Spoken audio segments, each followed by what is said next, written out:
Ce jeudi 23 mai 2024 s'est tenue à l'hôtel Hilton de Yaoundé la réunion des ministres des Mines de l'OEACP sous le thème « Libérer le potentiel de l'OEACP, assurer les transitions énergétiques et numériques grâce aux matières premières critiques ». Une réunion qui se tient parallèlement à la 4e édition du Cameroon International Mining and Exhibition Convention. Il faut rappeler que lors de la 116e session tenue en juillet de l'année dernière, le comité des ministres avait adopté une décision sur les matières premières critiques qui donne mandat au comité des ambassadeurs et en secrétariat général pour mettre en place un document stratégique de l'OEACP. Des propositions et recommandations concrètes sur les enjeux ont été donc faites. Cette réunion vise donc à examiner pour adoption éventuelle le projet de document de position de l'OEACP sur les matières premières critiques, mais aussi promouvoir surtout l'échange de connaissances et de la collaboration entre les ministres en leur offrant une plateforme d'expression libre autour du partenariat stratégique OEACP-Union européenne sur les matières premières critiques du 23 au 24 mai 2024.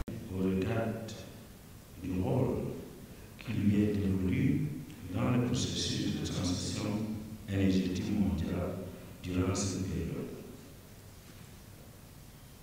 pour laquelle la transition énergétique désigne aujourd'hui le défi d'un changement complet dans le volume et le type d'énergie utilisée, dans l'objectif de décarboner le plus rapidement possible l'économie.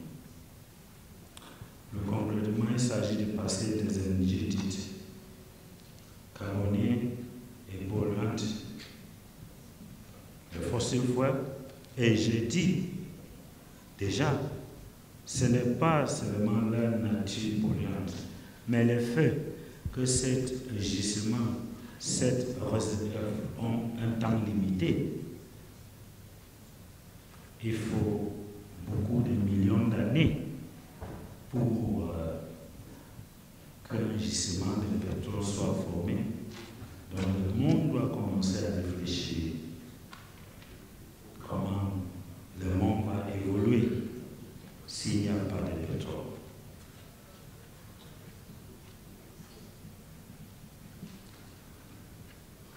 À ce titre, un bon désinvestissement dans les énergies renouvelables au niveau mondial a été observé et mis en exergue par l'Agence internationale de l'énergie en 2023.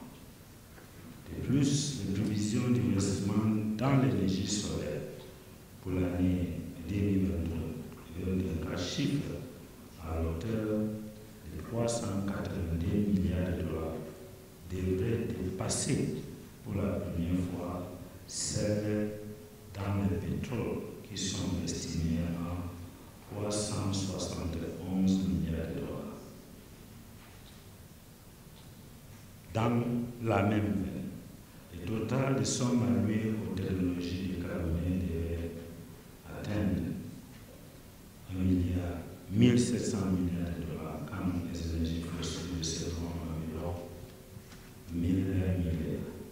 Une première journée bien chargée et remplie qui ouvre une bien belle fenêtre de réussite pour la suite qui prendra fin vendredi 24 mai 2024. FH News,